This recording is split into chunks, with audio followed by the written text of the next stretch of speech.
All right, welcome back to This is Jax. I got kind of a different episode today. I'm actually solo in the studio. The sun is shining outside, which at the time of recording this, we just had a little storm there. Debbie came through. We had a rain for like 3 days, but here in Northeast Florida, not really affected, thankfully, other than the rain, which we needed for our yards, of course, because it's summer and it's hot out there. Anyway, this is a solo episode. We don't do this a lot, but I did want to come on here and chat just a little bit about some of the recurring themes that I'm hearing as I'm interviewing guests, as I'm interviewing business owners from our city. I'm hearing them say things and hearing them answer questions in a way.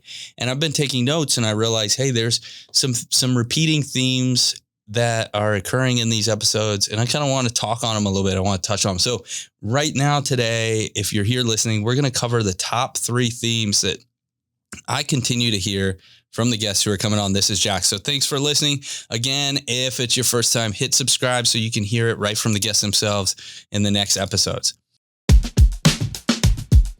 Welcome to This is Jax, a hyper-local podcast. We're going to do our best. We're going to bring on successful business owners, the people who drive the cities, share a lot about what makes our city so great. So you can be confident and comfortable. This is a city that you want to call home. But let's talk about number 1. Jax just happened. This is a theme I hear a lot. It's a theme that actually resonates with myself. And what we mean by that is Jacksonville wasn't really on the radar. It wasn't an aspiration, not something that was planned towards. There's a few exceptions, and we'll get into that, but not really anything that was planned on. It just happened. I just ended up here. We hear this a lot in different episodes. And for me, it's true. Whether it was work, school, family, it just came to be. I came up here for school. I had never really thought about Jacksonville. I grew up in Florida my whole life. I was born 3 hours south of here, lived all over the state, lived a little bit closer on the Space Coast. I watched the space shuttle launch, all those exciting things. Came to visit St. Augustine once as a kid, as like a touristy kind of thing, but had grown up and gone to high school and over in Tampa Bay area.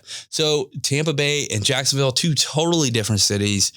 You know, Tampa Bay in the early 2000s, right before the Great Recession, was a booming city. And of course, the water there, the waterfront homes and properties, everything about it is just totally different than what we have here in Jacksonville. So I never really thought about Jacksonville until it came time to go to school. Ended up going to UNF.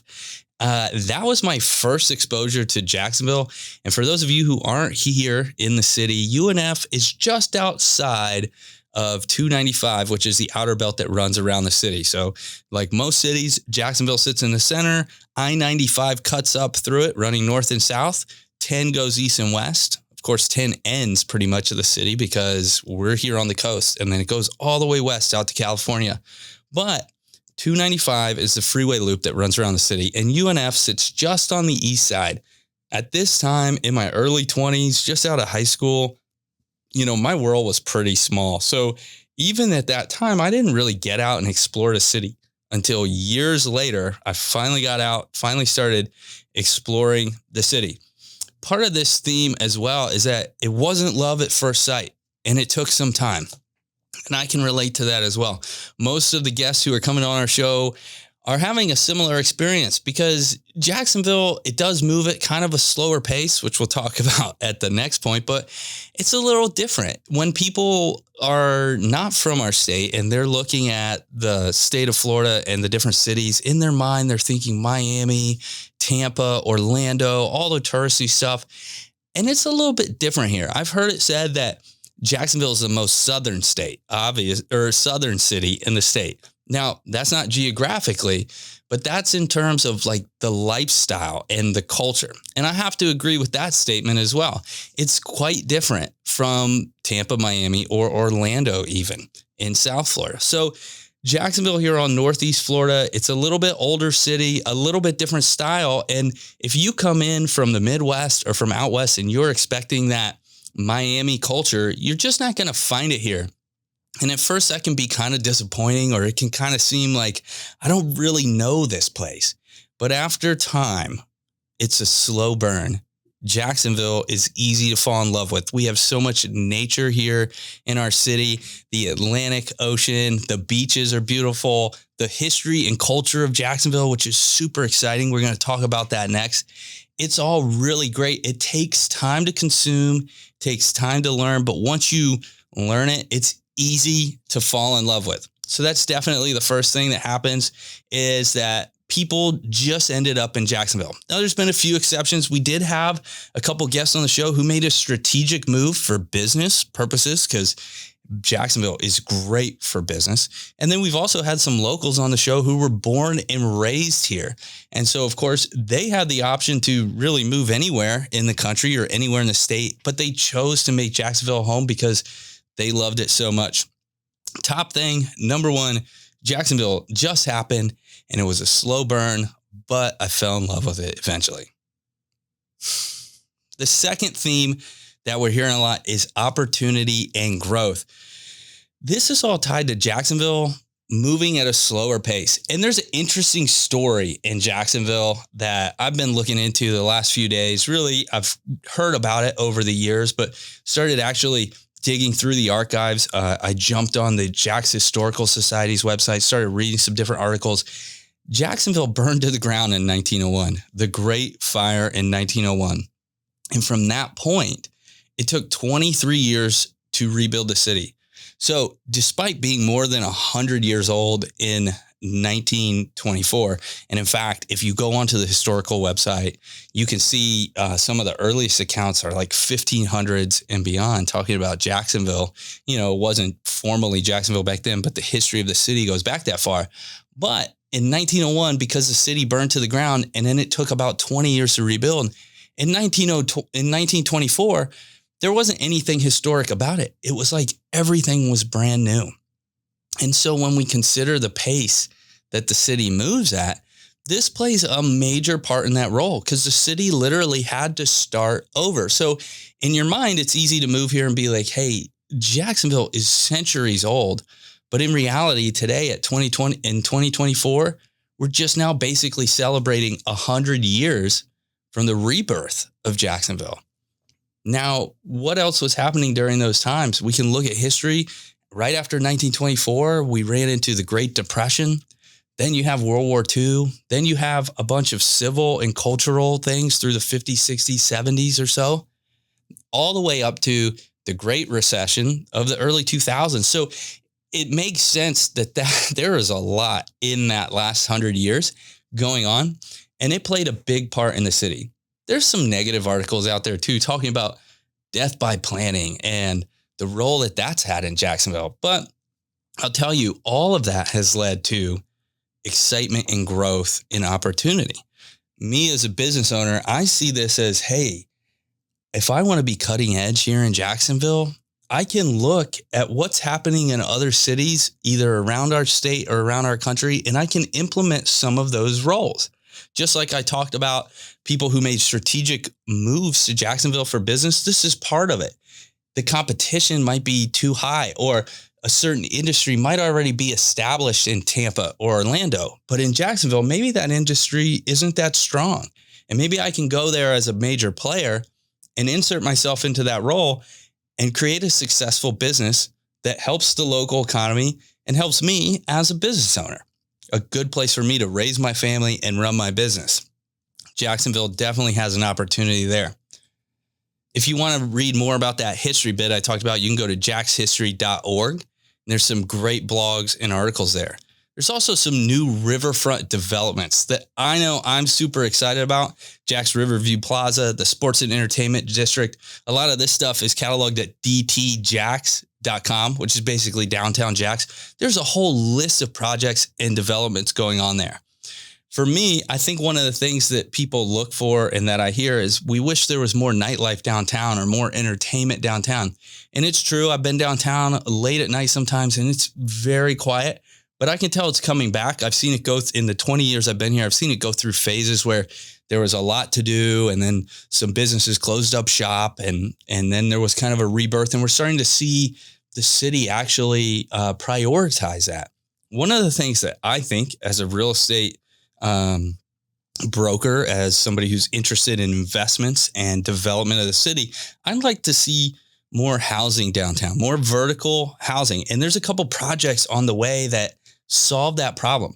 See, when all the vertical space downtown is office space, that means most of the people who work in that office space are going to leave and go to the suburbs in the evening where they live. So if they're looking to do something in the evening or for nightlife or for entertainment, restaurants, food, they're going to do it by where they live, not by where they work, because they're not there. Now, if we had some vertical housing downtown, then we would also need the infrastructure and the food and entertainment to support that housing downtown. And I think it would bring a whole new aspect to the city. So I'm excited to see them put that into place. The obvious big one right now is the Jacksonville Stadium of the Future. You can look at this, jacksonville.gov/SOTF, which is Stadium of the Future. Just secured the Jacksonville Jaguars for a 30-year lease, a cutting edge stadium. And I've got some articles pulled up here that I was actually reading from the news or from Jacksonville's website. And over the span of that 30 years, they're looking to total $26 billion in economic impact to our city. An estimated $2.4 billion in the one-time economic impact during the construction.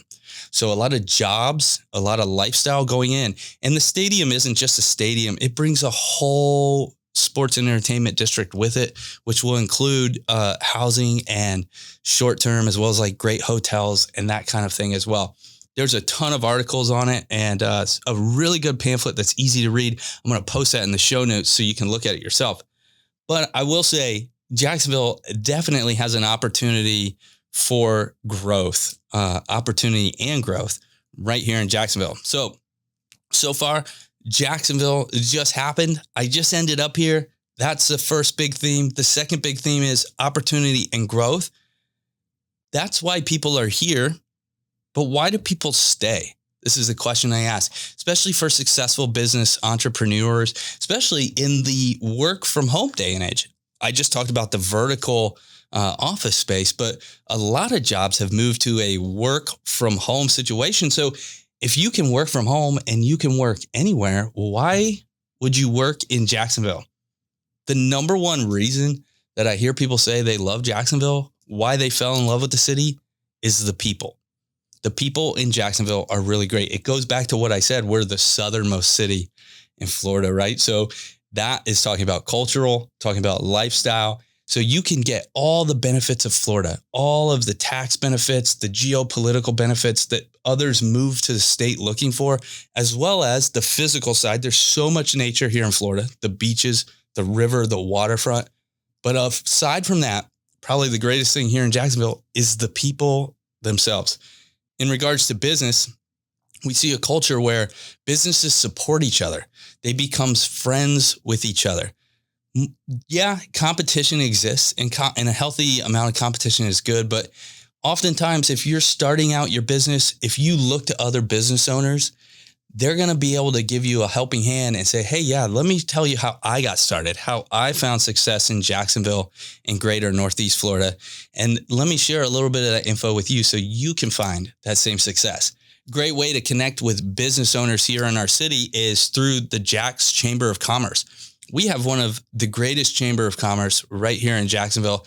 I'm a member of that. I've been going to these events just in the past year and have already met so many great people. And what I see there is so many people, hey, this is my friend, but they weren't my friend until I joined the Jax Chamber and we connected here. So it really is a fabulous place for networking.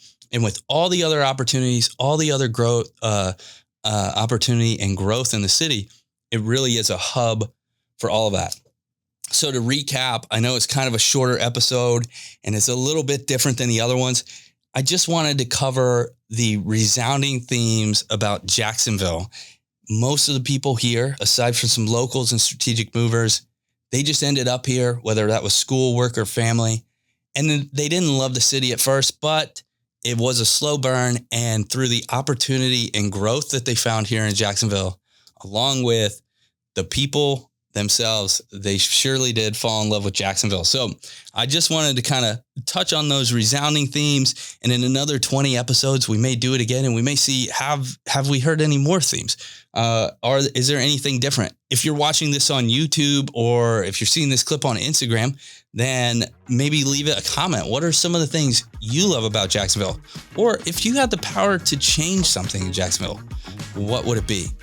So thanks again for listening to This is Jax for this kind of unique and special episode. Be sure to subscribe, and we'll catch you on the next episode.